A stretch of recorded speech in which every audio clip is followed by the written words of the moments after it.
I want to switch gears and talk about a movie that is highly anticipated. It sounds like people are going to be showing up into theaters for it, and that's Don't Worry, Darling. There has been controversy and it has generated headlines since Harry Styles took over for Shia LaBeouf back in September of 2020. Can you give us a brief overview of all of the drama surrounding the film?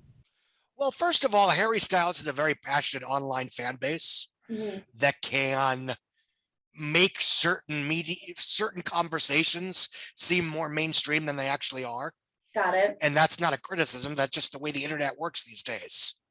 Um, Second of all, there's been, you know, backstage gossip, unverified reports that, Florence Pugh and Olivia Wilde didn't get along, or, you know, Pugh wants the film to be sold this way, while Olivia Wilde says she wants it to be sold this way, and that's a conflict. It's not a conflict, it's just a difference of opinion.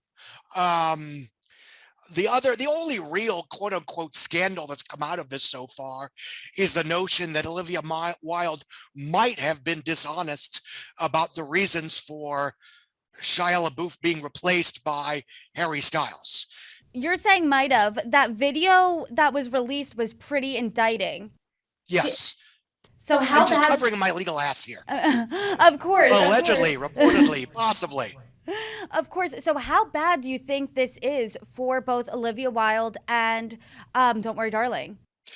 I think it makes Olivia Wilde look not great because, in terms of future projects, it suggests that she might potentially throw talent under the bus when the chips are down for what I would argue is a self-serving narrative that she was protecting her talent against the reportedly, allegedly, well, I mean, he confessed to some of the misbehavior, let's be gentle about this, that he has done in the past. But as far as how it will affect the movie, I don't think it will.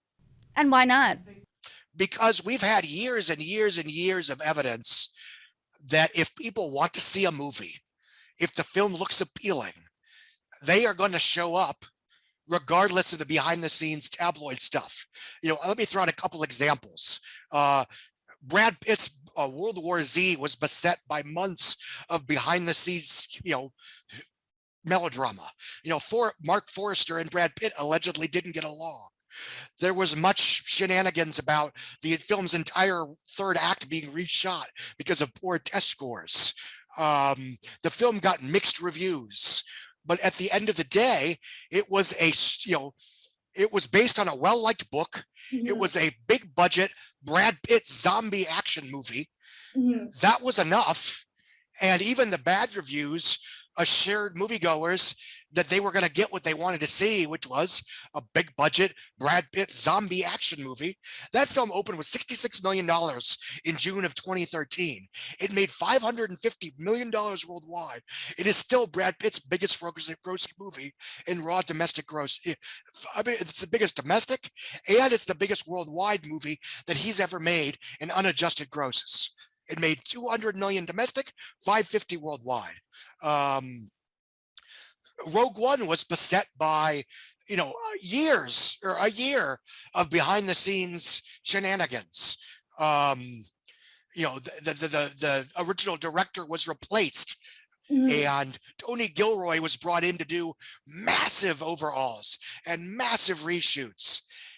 But that film topped $1 billion worldwide with good reviews. Why? Because it looked good and people wanted to see it. Over the summer, I haven't been able to go to the movies as much as I'd like to. So in return, I haven't really been seeing as many previews as I would like to. And so the majority of what I've heard of Don't Worry, Darling has been through these headlines, which honestly piqued my interest and makes me want to see it as a moviegoer even more. Do you think here is a case of any press is good press? I am very reluctant to argue that the negative attention will hurt the film. I'm also, at best, cautiously optimistic that it will help the film. Because unfortunately, this isn't 2005, where all the behind the scenes gossip about Mr. and Mrs. Smith, where Brad Pitt allegedly fell in love with Angelina Jolie on set and allegedly left Jennifer Aniston while they were still married, and that media storm arising a month or so before Mr. and Mr. Smith, which was sold as a sexy PG-13 action adventure movie, was set to open. That film opened with $50 million domestic. Actually, I apologize. That's his biggest grossing film domestically. Wow. Okay. 218 domestic. It made, I believe, 487 worldwide. So obviously that was a huge hit. Why? Because it was a film that people wanted to see at a time when star plus concept was enough to get people in the theaters. Sure. But we're in a different time now. Yes. That being said, I don't think it will hurt, but it might help a little, just in terms of getting the film on people's radar, where otherwise it would not have been. You know, you are a perfect example. Thank you. Because you have not seen a lot of films in theaters, you might not have seen the trailer in front of films like Nope or Where the Crawdads Sing. And if you don't watch a lot of commercial TV, you might not have seen the TV spots. Although in this case, the TV spots haven't really started. You know, we're about 3 to 4 weeks out, so that's when the momentum really starts. So if that increases the awareness of a film that already looks appealing to people that might otherwise see it anyway, then yes, the gossip helps. And speaking of that gossip, the headlines really read like the infighting between Florence Pugh and Olivia Wilde was catfighting-esque. Do you think this would have gotten the same coverage if Olivia Wilde was a man? No. Yeah, I mean, there's obviously sexism, narratives about women fighting other women, as you said, a cat fight narrative that certainly played into that. Sure. And that's why I would argue the only quote unquote scandal that has any muster is the one where there's video evidence of it, because they're kind of caught dead to rights there. But yes, I agree with you that the behind the scenes gossip takes a different tone because it's pardon my simplistic vocabulary, it's a conventionally attractive woman who directed the film, allegedly clashing with a very conventionally attractive actress who starred in the film. And whether or not Florence Pugh and Olivia Wilde are asses in seats draws under normal circumstances, they are media-friendly talent, one of whom has been in a Marvel movie and a Marvel TV show, and that always drives the narrative. And the other one made a well-liked film, Booksmart, that got a lot of positive press on film Twitter. You mentioned Florence Pugh, Olivia Wilde. There's also Harry Styles, Chris Pine. Do you think that this bad also very conventionally attractive male actors, don't get me wrong. Of course. But so they're all attached to this film. Do you think that their reputations will be harmed because of this bad press, or do you think that goes out the window once it's released? I think that goes out the window because, as far as I know, first of all, Harry Styles hasn't been implicated in any of this nonsense. Second of all, Chris Pratt, I mean, he's been basically like, I'm sorry, did I say Chris Pratt? Chris Pine. Chris Pine. And I think, because he has a good reputation of, frankly, working with a lot of female directors and sort of giving them a boost, to whatever extent his name, again, he's not a butts and seats draw. Great actor, by all accounts, a very nice human being, a lot of charisma. Maybe in the 1990s, he'd be a butts and seats draw. But, the example I gave, even something like Hell or High Water, which was nominated for Best Picture, that still made less in domestic totals than Star Trek Into Darkness made on its first Saturday. But again, when I talk about newfangled stardom and how people aren't openers and whatever, more often than not, it's the new normal, the industry as it exists. It's not a slam on the actor or actress in question. 20 years ago, Chris Hemsworth absolutely would have been a butts and seats draw. Chris Pine. Well, any of them, Chris Pine. Oh, all the Chris's. I apologize. Thor and Black Hat and In the Heart of the Sea and Rush's Chris Hemsworth. All very good movies, all of which were not financial successes at the box office, because unfortunately now marquee characters are what drives butts and seats more often than not. So when you have Chris Hemsworth is Thor, when it's just Chris Hemsworth as a guy, moviegoers almost think like they're getting less value for their money.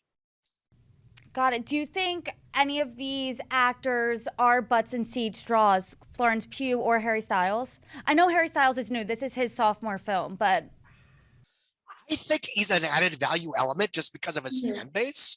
I mean, I don't want to sit here and say that Dunkirk opened to $50 million because Harry Styles had like Of a course. 4-line cameo. But I do think it's possible that some people that otherwise would not have showed up for Dunkirk showed up for Dunkirk. Again, we're talking a minuscule amount. Mhm. But again, do I also think that the SEO driven coverage of Harry Styles in a movie like Dunkirk gave it an even higher media profile than it otherwise would have had, thus creating more awareness for this well reviewed, well received World War II drama from one of the biggest, if not the biggest, marquee directors in the business, Chris Nolan, than that film otherwise would have had. Yes. So it's very complicated because it's almost a case by case basis. Do I think Florence Pugh by herself in a movie is a draw? No. But do I think the notion of Olivia Wilde directing an erotic, sexy supernatural thriller or fantastical thriller? I assume by the marketing there is a fantastical element. If Mhm. I'm wrong, mea culpa.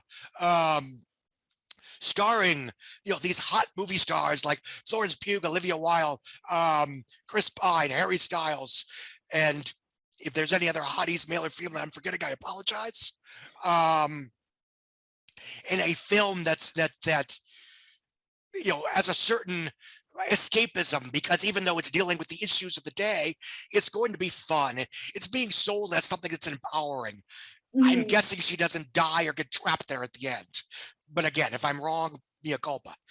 I think it matters that the ending of Get Out wasn't the original ending where he ends up in jail. Whether that's more truer to life or not, for people wanting a good time at the movies, it makes a world of difference that, if I assume you've seen Get Out at the end of the film, Mhm. where you think it's a police car, but it turns out to be his pal from the TSA. yeah, that was one of the best moments. Well, yeah, the audience goes nuts. And that's important when you're asking people to see a movie about the issues of the day, because the world is terrible right now for almost everyone. You need to have an implicit promise that you're not going to walk away from the theaters having spent your ticket price, concessions price, and if it's an adult movie, babysitter money, to be Mhm. given a bad time. Of course, so it sounds like this has all the elements of a good time. Yes. I'd Totally. like to think it has what I used to call the five pre-COVID, in pre-COVID times, the five elements of a potentially successful studio programmer. What are they? It's ensemble cast. You've got, Florence Pugh, Harry Styles, Chris Pine, Olivia Wilde. You've got a marquee director, kind of sort of Olivia Wilde. And obviously she's not necessarily known as a director yet. But the name is there. As value. Mhm. You have hopefully good reviews.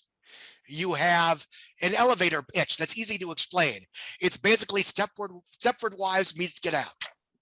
And again, a sight unseen, I'm assuming it's going to provide something resembling fantastical escapism and a good time at the movies. Examples of pre-COVID hits of that nature: Knives Out, Baby Driver, Once Upon a Time in Hollywood, Girls Trip, and so forth. So, modern examples include Once Upon a Time in Hollywood, Knives Out, Little Women, Baby Driver, Girls Trip. These were films that weren't necessarily franchise titles.